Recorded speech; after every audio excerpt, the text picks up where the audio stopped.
క్రీస్తునందున్న ప్రియులకు ప్రేమతో వందనాలు తెలియజేయుచున్నాను. ఆగస్టు నెల 1వ తేదీ 2024. ఈరోజు దావీదు గారి ద్వారా దేవుడు మనకు చేస్తున్న వాగ్దానం ఏమిటనగా, కీర్తనల గ్రంథము 94వ కీర్తన 14వ చరణం. యెహోవా తన ప్రజలను ఎడబాయువాడు కాడు, తన స్వాస్థ్యమును విడనాడువాడు కాడు. ఆమేన్. నా ప్రియమైన సహోదరి సహోదరులారా, స్వాస్థ్యము అనగా వారసత్వము అని అర్థం. ఈ లోకాన్నంతటినీ దేవుడే తయారు చేసినప్పటికీ దేవుని పోలికలో, దేవుని స్వరూపమందు, దేవుని స్వహస్తాలతో చేయబడిన మనమంటేనే దేవునికి చాలా ఇష్టం. అయితే ఈ లోకంలో జీవిస్తున్న మనము ఆయా సందర్భాలలో మనకు వచ్చిన కష్టాన్ని బట్టి, శ్రమను బట్టి, నిందలను బట్టి, అవమానాలను బట్టి, జరుగుతున్న విపరీతమైన సంఘటనలను బట్టి దేవుడు నన్ను విడిచిపెట్టాడేమోనని పొరపాటుగా అనుకుంటూ ఉంటాం.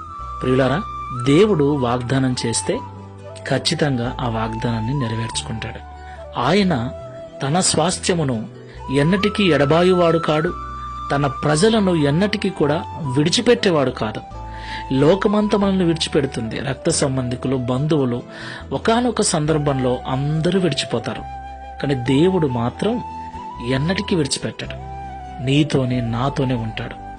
ఆ విషయాన్ని మనం గ్రహించి ఇతరులతో మనం ఎలాగైతే మాట్లాడుకుంటూ ఉంటామో, ప్రతిరోజు దేవునితో కూడా మాట్లాడుకొనొచ్చు.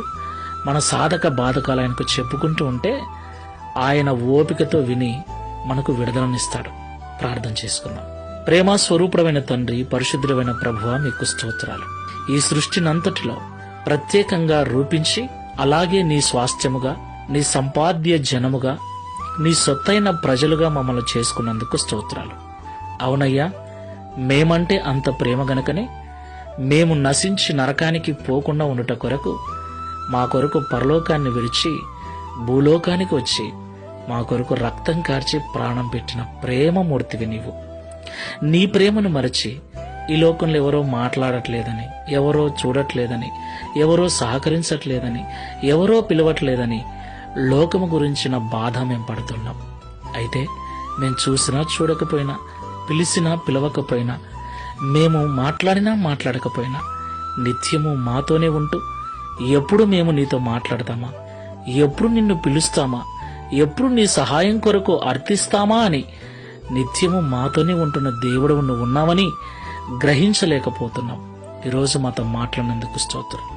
లోకమంతా విడిచిన మీరు మమ్మల్ని విడవరని మాట్లాడినందుకు స్తోత్రం. ఈ ప్రార్థనలో ఏకీవిస్తున్న మేమందరం కూడా ఈ విషయాన్ని గుర్తుంచుకొని ఈ లోకంలో జీవించినంత కాలం ఎన్నటికీ విడువని ఎడబాయని దేవుడు నిత్యము మాతోనే ఉన్నాడన్న ధైర్యముతో, విశ్వాసముతో ప్రార్థనాపూర్వకంగా ఈ లోకంలో బ్రతుకుటకు సహాయం చేయమని, గడిచిన మాసమంతా కాపాడిన మీరు ఈ మాసమంతా కూడా నీ కృపను తోడుగా ఉంచి నడిపించమని, తద్వారా ఈ దిన వాగ్దానమును మా అందరి జీవితంలో నెరవేర్చి నీ నామమును మహిమపరచుకోమని యేసు నామములో ప్రార్థిస్తున్నాము తండ్రి.